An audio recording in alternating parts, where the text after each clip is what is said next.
आइए दोस्तों, अब हम बात करते हैं अगले वीडियो में एक नवीन जीवन शैली वाले टॉपिक पर। नवीन जीवन शैली का अर्थ है अब जो आरंभिक मानव था, आखेटक खाद्य संग्राहक, एक जगह पर रहने के लिए आगे बढ़ने लगा था। जब वो एक जगह पर टिक कर रहेगा तो उसका जो लाइफ स्टाइल है, उसकी जीवन शैली वो बदल जाएगी। इसलिए इसको हमने नाम दिया है नवीन जीवन शैली।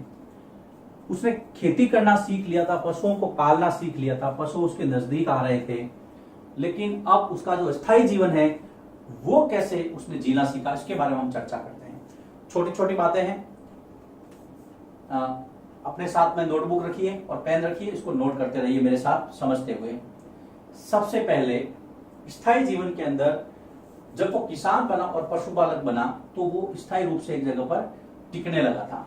तो शुरुआत हम इसी से करेंगे कि कृषक यानी कि किसान बनने, कृषक बनने तथा पशुपालन के साथ में, दोनों चीजें, कृषक बनने तथा पशुपालन के साथ आरंभिक मानव, आरंभिक मतलब शुरुआत वाला, आरंभिक मानव स्थायी जीवन, एक जगह बसना, जैसे आप और हम रहते हैं। कृषक बनने तथा पशुपालन के साथ आरंभिक मानव स्थायी जीवन की तरफ बढ़ने लगा। यह आपका पहला पॉइंट होना चाहिए, यह आपने भूमिका बना दी। अगर मान लो प्रश्न पूछे कि आरंभिक मानव स्थायी जीवन की तरफ कैसे बढ़ा, तो आपको सबसे पहले यहां से इस पहले बिंदु के साथ, भूमिका के साथ में चलना है। अब हम दूसरे बिंदु की बात करते हैं। जब उसने खेती करना सीखा तो क्या किया? उसने बीज बोए होंगे सबसे पहले। आप और हम, ज्यादातर बच्चे किसानों की फैमिली से बिलोंग करते हैं, फार्मर फैमिली से बिलोंग करते हैं। हम जानते हैं जब आपको खेती करनी होगी तो एक जगह पर रहना ही होगा। तो बीज बोना, सिंचाई करना, ये सारे देखिए, बीज बोना, बीज बोना, जब बीजों को आपने बो दिया तो उसको सिंचाई की जरूरत होती है। जब सिंचाई कर ली तो बीज अंकुर फूटता है, लेकिन उसके पास में छोटी छोटी घास उग जाती है।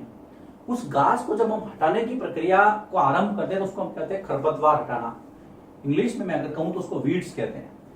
तो बीजों को बोना, उनकी सिंचाई करना, उसके बाद निराई गुड़ाई आती है तो खरपतवार को हटाना। ये खरपतवार होती है जो काम की घास नहीं होती, काम की चीज नहीं होती है, तो उनको खरपतवार को हटाना। ये सब कृषि के कार्य हैं। बीजों को बोना, सिंचाई करना, खरपतवार को हटाना, जानवरों और चिड़ियों से फसल को बचाना। जानवरों व चिड़ियों आदि से किसको बचाना? जो उसने फसल बोई थी उसको बचाना। फसल को बचाने के लिए क्या करना था उसे? एक जगह बचाने के लिए एक जगह उसको टिक कर रहना था। टिक कर मतलब एक जगह पर स्थायी रूप से टिक कर रहना जरूरी था। हम पढ़ रहे हैं मानव के अंदर नवीन जीवन शैली कैसे विकसित हुई। तो सबसे पहले देखिए, पहला पॉइंट मैंने आपको बताया था कि वो किसान बना और पशुपालक बना, और जब ये दोनों चीज आई तो उसका जीवन जो है वो स्थायी जीवन की ओर बढ़ने लगा। अब स्थायी जीवन, उसने बीज बोए, सिंचाई की, खरपतवार को हटाया, जानवरों और चिड़ियों से फसलों की रक्षा की, बचाया उसको। तो उसके लिए उसको एक जगह पर टिक कर रहना जरूरी था। अब आगे क्या होता है? जब वो एक जगह पर टिक कर रहा तो उसको फसल प्राप्त हो गई। फसल प्राप्त हुई तो उसको अनाज मिला। अब अनाज को उसने आगे समय के लिए सहेज के रखा। तो देखिए, अनाज को भोजन और बीज के लिए वह बचा कर रखने लगा। जो अनाज उसको मिला आगे आने वाले समय के लिए, अनाज को एक तो भोजन के लिए, अनाज को भोजन के लिए, और दूसरा बीज के लिए, बीज के लिए बचा कर रखने लगा। ये सब चीजें उसके जीवन में नई हो रही थी। इसलिए हमने इसको नाम दिया है एक नई जीवन शैली। ऐसा उसने पहले कभी नहीं किया था। तो यहां पर ये तीसरा बिंदु अब यहां तक आया। अब हमें कैसे पता चलता है कि मानव उस समय स्थायी रूप से रहने लगा था? ये तो हमने उसकी नई जीवन शैली देख ली। अब हम पता करते हैं कि हमारे पास ऐसे क्या क्या सबूत हैं जिससे हमें यह पता चलता है कि उस समय मानव एक जगह पर टिक करके रहा था। तो नया जो टॉपिक है वो है स्थायी जीवन की ओर। देखिए यहां से स्थायी जीवन की ओर आपको कैसे पता चलता है कि मानव उस समय स्थायी जीवन जीने लग गया था? नई जीवन शैली। अब हमें बहुत सारे ऐसे सबूत मिले हैं जिससे हमें पता चलता है कि मानव उस समय एक जगह टिक करके रहा था और स्थायी रूप से उसका जीवन एक जगह स्थायी हो गया था। कैसे? तो सबसे पहले हमें कुछ ऐसे घर और चौपड़ियों के निशान मिले। देखिए घर और चौपड़ी आदमी तभी बनाएगा जब वो एक जगह पर रहा है, उसकी इच्छा है कि मुझे एक जगह रहना है। आप और हम घर क्यों बनाते हैं? इसीलिए तो बनाते हैं ताकि हम वहां पे सर्दी गर्मी वर्षा से अपना बचाव कर सकें। तो पुरातत्वविदों को कुछ स्थानों पर घरों और झोपड़ियों के निशान मिले हैं। पहला पॉइंट इसके अंदर पुरातत्वविदों को, बिल्कुल आराम से मैं आपको समझा रहा हूं, आप नोट करते रहिए और समझते रहिए। पुरातत्वविदों को कुछ जगह या तो घरों के और इसके साथ में कुछ झोपड़ियों के साक्ष्य निशान या सबूत मिले हैं। और ये घर आदमी तभी बनाता है जब वो एक जगह रहना चाहता है। तो पहला सबूत तो ये हो गया। उसके अलावा जब हम कश्मीर जाते हैं, कश्मीर की ओर, तो वहां पे जगह है बुर्ज होम, जिसका मैंने जिक्र किया था। बुर्ज होम कश्मीर में क्या मिला है? गर्तावास। गर्तावास का मतलब होता है गड्ढे वाले घर, जिसको आजकल आप अंडरग्राउंड हाउस कहते हैं। बुर्ज होम में गर्तावास के साक्ष्य मिले हैं, सबूत मिले हैं, सबूत मिले हैं। अब ये इस बात की ओर संकेत करते हैं कि कश्मीर की तरफ का जो तापमान है वो मतलब वहां पे ठंड ज्यादा होती है। ऐसी जगह पर आदमी को हो सकता है गड्ढे के नीचे, मतलब जमीन के नीचे गड्ढे बना करके वो रहते थे। सबूत मिलते हैं। यहां पर मैं इसको कंटिन्यू कर रहा हूं। गर्तावास में उतरने के लिए सीढ़ियां थी। देखिए कितना अच्छा था उस समय भी। गर्तावास में उतरने के लिए सीढ़ियां थी, अंदर जाने के लिए। गर्तावास में उतरने के लिए सीढ़ियां थी। संभवतः ऐसे घर किससे बचाव? सर्दी से बचाव हेतु बनाए गए होंगे। ये देखिए कितना अच्छा गर्तावास। सबसे पहला कि हमें क्या मिला है कि भाई कुछ जगह पे घर मिले हैं, कुछ झोपड़ियां मिली हैं। लेकिन कश्मीर के अंदर, कश्मीर बुर्ज होम के अंदर गर्तावास मिले। बहुत अच्छा प्रश्न है, बहुत प्यारा प्रश्न है। गर्तावास के साक्ष्य कहां से मिले? देखिए क्या होता है, मान लीजिए जमीन है, तो यहां पर इसके नीचे गड्ढे बना करके यहाँ घर बनाया गया और इसमें उतरने के लिए यहाँ पर सीढ़ियां, इस तरह की संरचना थी। इस तरह से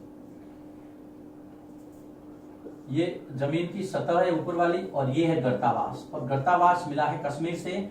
इसी वीडियो में सबसे लास्ट में मैं मैप वर्क करवाऊंगा, तब इसकी चर्चा और करेंगे।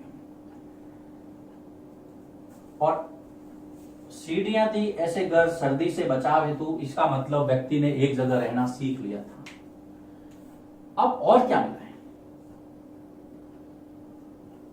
घरों के अंदर और बाहर दोनों जगह आग जलाने के साक्ष्य मिले हैं। घरों के अंदर तथा बाहर आग जलाने के साक्ष्य मिले हैं। साक्ष्य मतलब सबूत लिख देता हूं मैं, बार बार साक्ष्य नहीं लिखूंगा। सबूत मिले, प्रमाण मिले है, बात वही है। अब आदमी घर के अंदर और बाहर आग तभी जलाएगा जब एक जगह वो टिक करके रहेगा। तो यहां पर भी हमें देखते हैं कि जो आग के जो अवशेष है वो भी घरों के अंदर और बाहर। देखिए घर के अंदर तब बनेगा जब आप परमानेंट वहां रहते हैं, रोज खाना बनता है आपका, तो ये भी आपके पास एक प्रमाण है। उसके बाद में कुछ पत्थरों के औजार मिले जो पुराने औजारों से बिल्कुल अलग थे। इसको मैं, आप इसको नोट कर लीजिए। स्थायी जीवन की ओर के जो बाकी के जो टॉपिक है वो अगले बोर्ड वर्क पर ले रहा हूं, इसको नोट कर लीजिए। पुरातत्वविदों को पाषाण औजारों के साक्ष्य मिले। पाषाण का मतलब होता है पत्थर, पाषाण औजार मिले हैं, पत्थर, पाषाण के औजार मिले हैं। और ये औजारों की क्या विशेषता थी? जो पुराने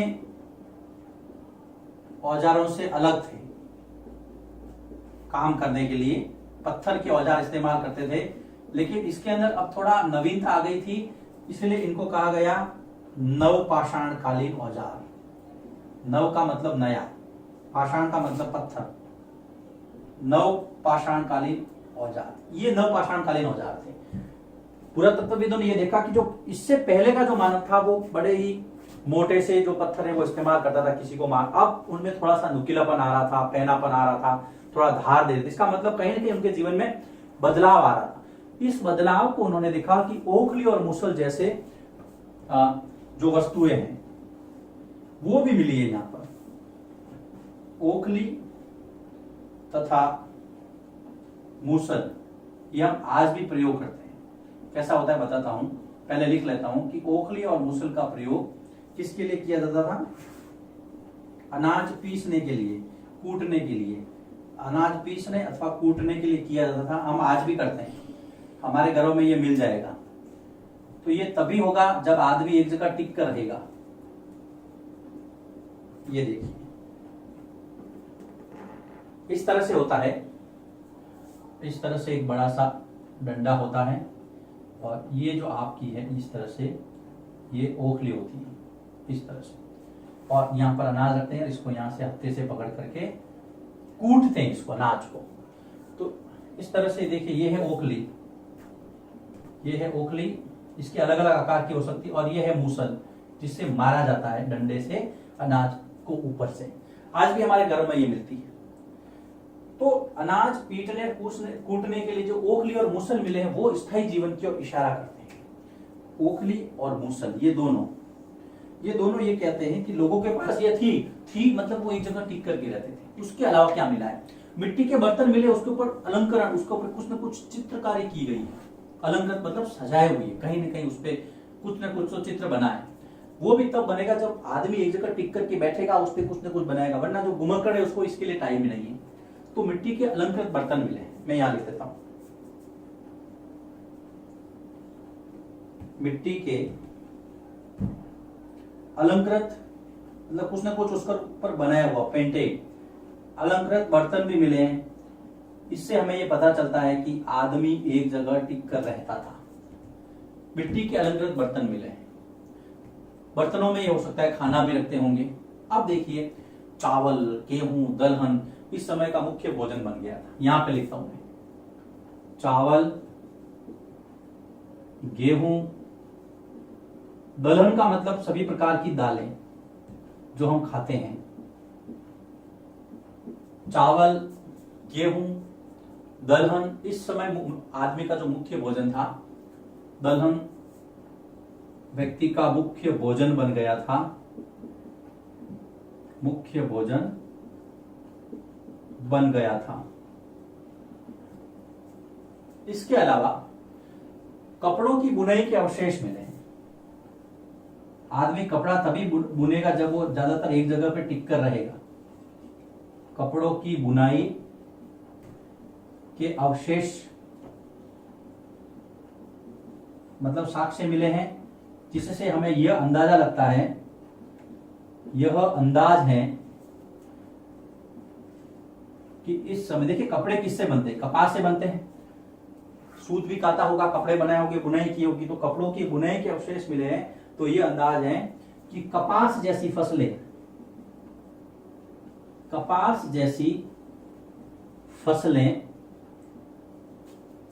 इस समय उगाई जाने लगी होगी। देखिए सारी बातें अंदाज पे चल रही है।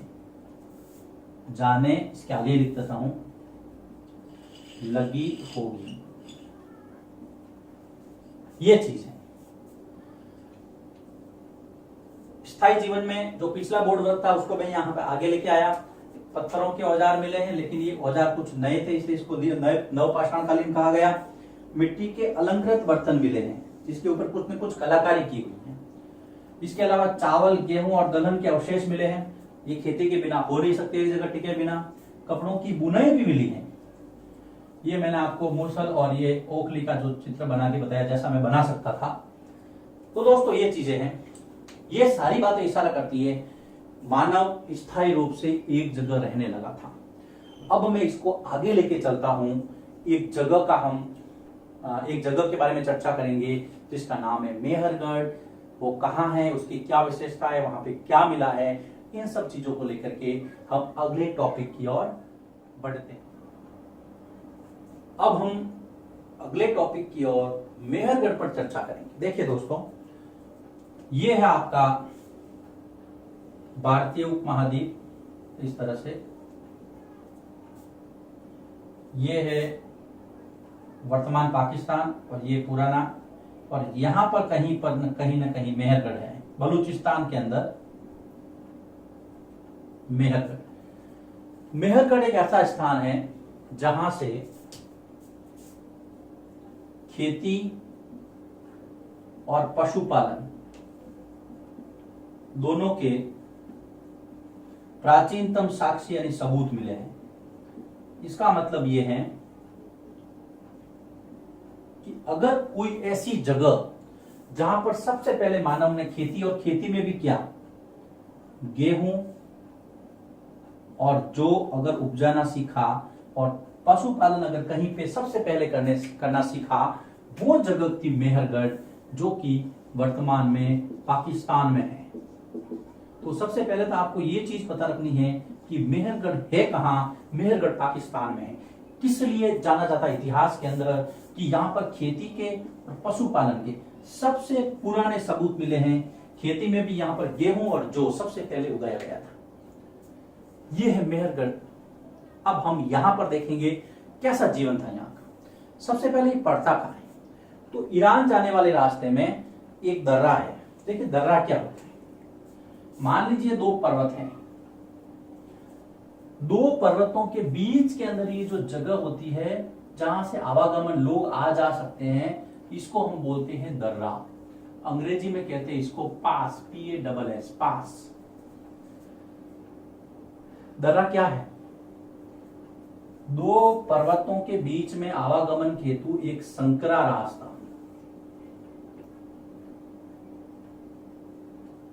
ये दर्रा कहलाता है। तो कौन सा दर्रा, बोलन दर्रा। तो ये मेहरगढ़, देखिए मैं लिखता हूं यहां पे, मेहरगढ़ ईरान जाने वाले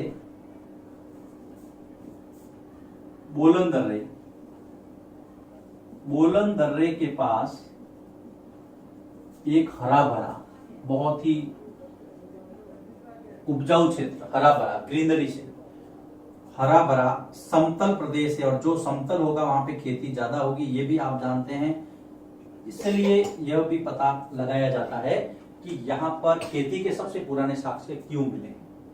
पता चल गया आपको है पाकिस्तान में कौन से दर्रे के पास में, बोलन दर्रा। दर्रा क्या होता है ये आप समझ लेंगे। भारत में नहीं है ये वर्तमान स्थिति में।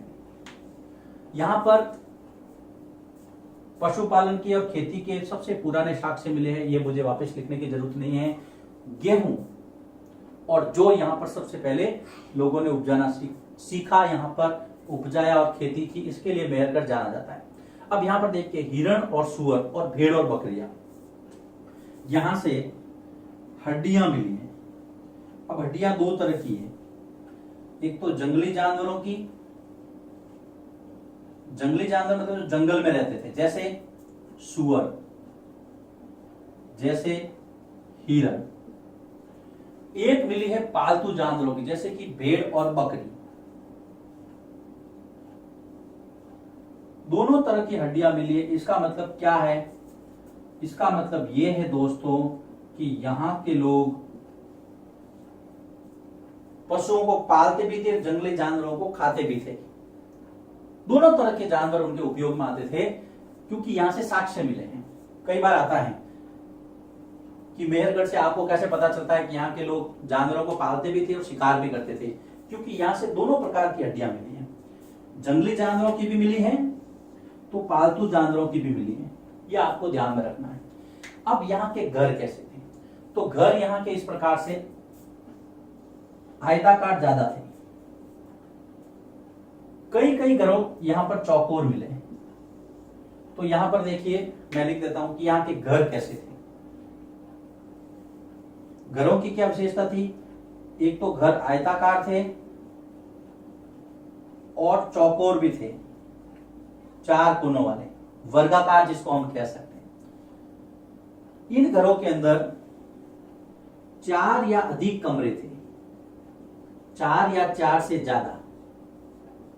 कुछ घरों की विशेषता थी कि ये घर गोडाउन के रूप में, भंडार के लिए इस्तेमाल भी होते थे। तो यहां पर मैं लिखूंगा कुछ घर भंडारण के लिए इस्तेमाल होते थे।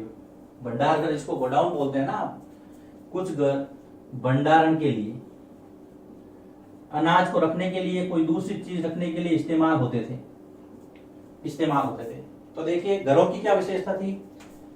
आयताकार थे, चौकोर थे, 4 कमरे या उससे ज्यादा कमरे थे। कुछ घरों को गोडाउन, भंडारण के लिए इस्तेमाल किया जाता था।